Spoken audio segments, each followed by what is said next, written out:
대한민국 국민을 대표하는 대통령은 굉장히 중요한 자리입니다. 그렇기 때문에 우리가 대통령을 뽑을 때 국민들께서 신중하게 뽑고 그리고 판단을 많이 하시죠. 다른 나라의 대통령들이 격이 없어 보면 그 나라 품격이 어떻게 보입니까? 참 문제가 있어 보이잖아요. 후진국으로 보이잖아요. 이 대통령이라고 하는 자리는 굉장히 저는 중요하다고 생각을 합니다. 그래서 이번 바로 이런 이제 대선이 50일 앞으로 다가와 있는데 이번 대선은 공공이다. 제가 이렇게 가져왔습니다. 이번 대선은 땡땡이다. 전 의원님 정답은? 요즘 우리 유행하고 있는 병 중에 난가병이 있습니다. 난가? 이번 대선은 난가 아닙니까? 아니면 경상도식으로 냉가? 정답은? 아니면 네. 대선은 심판이다. 난가, 이걸 한번 냉가, 칠까요? 심판. 땡. 아닙니다. 네, 정답은? 이번 대선은 대한민국의 여러 대통령 중에 후보들 중에 한 분을 뽑는데 대선은 곧 국격이다. 대통령 자체가 국격이거든요. 네. 그렇기 때문에 굉장히 중요한 대한민국의 미래도 있지만 우리 국민 한 분을 대표해주는 그러한 국가의 지도자이기 때문에 이번 대선이야말로 대한민국 국격을 높이고 국격을 뽑아내는 그런 아주 중요한 의미가 있다고 생각을 합니다. 제가 그 어느 기사를 하나 봤는데요. 외신 기자예요. 그래서 대한민국의 이 대선 상황을 리포트를 했어요. 그 나라에 이제 보도가 되지 않았겠어요? 그런데 우리나라의 대선 후보에 아주 유력한 대선 후보가 전과사범이고 또 이 지금 재판을 받고 있잖아요. 5개의 사건에 12개의 사건인가? 8개의 사건에 12개의 사건으로 지금 5개의 재판을 받고 있단 말이죠. 또 그 주변에서 측근을 포함해 7명이 자살을 했단 말이죠. 이런 기사를 쓰니까 그 신문사에 독자들의 항의가 너무너무 많이 왔다는 거예요. 지금 한국의 특파원이 취재를 잘못했거나 뭐 문제가 있는 거 아니냐. 그 사람을 바꿔야 되는 거 아니냐라고 하는 이런 얘기를 했다는 거예요. 그래서 그거를 기사로 나온 적이 있어요. 그리고 제가 그분한테 그런 이야기를 들었어요 또. 그런데 지금 대한민국이 이러한 이번 대선을 통해서 과연 이 대통령을 뽑아야 될 텐데 대통령이 과연 어떠한 분들이 이게 국민을 대표하고 우리나라를 대표할 수 있는가. 저는 그런 면에서 이번 대선은 굉장히 중요하다고 생각을 합니다. 근데 뭐 성일종 의원님 평상시 이제 모습을 보자면 뭐 국격을 충분히 말씀하실 수 있는 그런 인격을 갖추신 분이라고 생각을 합니다. 근데 대한민국 국격을 극단적으로 추락시킨 대표 선수가 지금 탄핵당한 윤석열 대통령 아닙니까? 예를 들면 국제 무대에서 날리면 바이든으로 날리면 또는 바이든 뭐 이 논란으로 국격을 실추시킨 것은 물론이고 지금 21세기 민주주의 모범 국가로 평가받던 대한민국을 한순간에 아니 대한민국이 저런 나라여서 아니 대한민국이 자꾸 일어나 보니까 무슨 뭐 맨날 저기 뭐야 쿠데타나 일으키는 아프리카의 어디 뭐 도도 보도 못한 나라가 돼버렸네.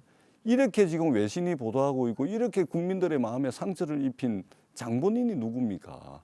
윤석열 대통령 아닙니까? 그렇기 때문에 뭐 성일종 의원님 입장에서 국격을 충분히 말씀하실 수 있지만 탄핵당한 대통령, 그것도 국격을 심각하게 추락시킨 윤석열 대통령을 탄생시킨 국민의힘에서 하실 수 있는 말씀은 좀 아니지 않나. 저는 뭐 그 부분에 대해서 천 의원님도 그 얘기 하실 수 있다고 생각을 해요. 그런데 8개 사건에 12개의 혐의로 5개 재판을 받고 있거든요. 자, 그런데 지금 말씀하신 전 대통령은 이미 과거가 돼버렸어요. 대한민국이 뒤로 돌아갈 수가 없거든요. 이제 미래를 선택하는 길이에요. 이 시점에서는 과거를 거울 삼아서 미래에 판단을 해야 될 거 아니에요. 자, 과거 비난할 수 있습니다. 그럼 이렇게 한번 여쭤볼게요. 미래를 성 의원님이 이제 이재명 대표가 국격에 어울리지 않는 인물이다라고 말씀을 좀 하시는 것 같은데 그러면 이분은 국격과 밀접할까요? 한덕수 국무총리? 왜냐하면 이제 지금 성 의원님께서 이제 지금 총대를 메고 한덕수 출마론 띄우시는데 이제 지금 앞장서고 계신단 말이에요. 그래서 이 말씀하셨어요. 한덕수 대행께서는 시대의 요구를 외면하지 마시기 바랍니다. 국민의 요구에 부응해 응답해달라. 왜 한덕수 대행이냐라고 물으면 뭐라고 말씀하시겠어요? 제가 바로 그런 지점에서 한덕수 지금 대행을 본 거예요. 지금 한덕수 대행이 앞으로 한 50일 정도 남았잖아요. 이 50일이 중요하냐? 아니면 앞으로 5년의 대한민국을 이끌어간다고 할 때 이재명 대표가 대통령이 됐었을 때 이 5년이 중요하냐는 전 그 점을 봤어요. 그리고 한덕수 대행의 그동안 삶이나 이런 것들을 제가 봤거든요. 네. 근데 제가 국회에 재선 때 정무위 간사를 했거든요. 그때 총리로 지명이 되셔서 인사청문을 할 때 여당 간사를 했어요. 이분이 살아온 모든 것, 재산에서부터 지인에서부터 모든 것들을 다 검증을 해봤는데 너무너무 모범이시고 티 하나 없이 정말로 이렇게 살 수 있을까 하는 감동을 받았어요. 그런데 이분은 보면은요, 지금 시대가 요구하고 있잖아요. 첫 번째 뭐냐면 우리가 국가 대개조를 해서 이 혼돈의 질서를 마감하고 새로운 질서를 재편해서 이 나라가 5만 불, 10만 불 시대로 가야 됩니다. 그런데 지금 세계 정세가 어때요? 미중 패권에 의해서 굉장히 엄혹한 시대를 맞고 있는데 통상과 관련되는 관세가 지금 심각한 문제 아닌가요? 외교 안보 또 전문가예요. 여기에다가 경제수석을 비롯해서 아주 대한민국의 뛰어난 경제 전문가예요. 이러한 전문가란 말이죠. 그리고 정말 이분이야말로 국제 신사입니다. 민주당의 이재명 대표 같은 경우는 국내 정치인이자 부패 혐의가 있는 정치인이잖아요. 대립각에 선단 말이죠. 또 우리가 지금 국민 통합을 해야 되는데 동서의 갈등이나 이념의 갈등이 심각하잖아요. 이 한덕수 대행 같은 경우는 전주에서 초등학교를 다니시다가 서울 잠깐 올라왔다가 다시 전주로 가서 중학교까지 졸업을 한 이 호남의 기반을 두고 있고 그 전북 도민회의 오랜 명예회장을 하셨더라고요. 그런 여러 가지로 봤었을 때 이제는 이 시대가 이러한 분을 지금 부르고 있는 거 아닌가. 전 그런 생각을 갖고 있습니다. 그러면 한덕수 권한대행께서 대선에 나온다? 저는 본인 개인적으로 보면 대통령 예스 or 노로 두 분께 여쭤볼게요. 저는 뭐 나온다고 봅니다. 나온다. 예스. 예. 전 의원님께서는 저는 못 나오실 것 같아요. 못 나오신다. 예, 예. 왜 못 나오신다고 보세요? 일단은 우리 성일조 의원님께서 뭐 한덕수 총리 권한대행과 관련해 가지고 이제 좋은 말씀들을 많이 해주셨는데 뭐 통상 전문가 또 굉장히 뭐 이 국제 신사 또는 이제 외교 통상 분야의 전문성이 있다. 안정적인 국정 운영이 돋보인다. 뭐 그 중에 뭐 인정할 만한 부분들도 있습니다. 예. 그럼에도 불구하고 첫 번째는 이게 내란 우두머리 혐의자 윤석열 전 대통령이 가니까 이 내란 동조자가 오는 격입니다. 그다음에 이분이 형사사법적 책임은 없다 하더라도 국헌을 문란시킨 내란 수괴 또는 내란 우두머리를 모셨던 총리 아닙니까? 그렇다면 사법적 책임은 없을지라도 정치적 책임, 도의적 책임, 국민들에 대한 도리, 예의 이런 차원에서도 스스로 출마하면 안 되는 것이죠. 적어도 품격이 있다면 정말로 국제신사라고 평가되어질만 한다면 최소한의 국민에 대한 정치 도의적 책임을 져야 되겠죠. 그러면 출마 못하는 것이죠. 전 이게 궁금하더라고요. 한 총리가 그 제3지대에 출마한 후에 단일화하는 방안 거론되고 있는데 이거 가능성이 있습니까? 이제 그런 것은 여러 가지 가능성을 가지겠지요. 그래서 뭐 그런 가능성도 저는 배제할 수 없다고 생각을 해요.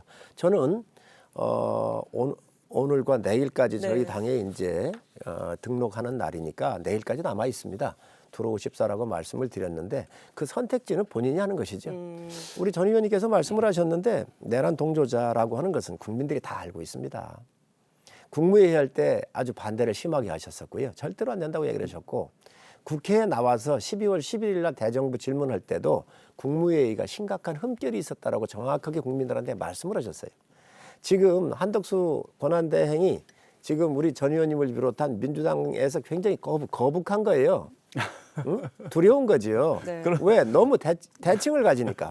저 이재명 대표하고 한덕수 권한대행하고 놓고 보면 너무 이 상품에 있어서 비교 우위가 확실히 그럼 이게 벌어지는 직접 겁니다. 물어볼까요? 네. 전 예, 의원님, 예. 그 한덕수 대행이 민주당에는 두려운 대상인가요? 제가 딱 잘라서 말씀드리자면 전혀 그렇지 않습니다. 전혀 그렇지 않다. 기본적으로 있잖아요. 대한민국이 엄청 역동적인 나라입니다. 그리고 우리 국민들도 굉장히 역동적이죠. 그것은 민주주의 복원력을 통해서도 보여줬고, 그다음에 여러 이제 글로벌 기업들이 성장해 나가는 과정들, 또 우리가 이 산업화와 민주주의를 거치면서 대한민국 국민들이 보여줬던 다이나믹함이 있습니다. 그런데 한덕수 총리께서는 이 다이나믹한 역동적인 대한민국을 담아낼 수 있는 그런 캐릭터도 아닐 뿐더러 그런 리더십을 보여주질 못했습니다.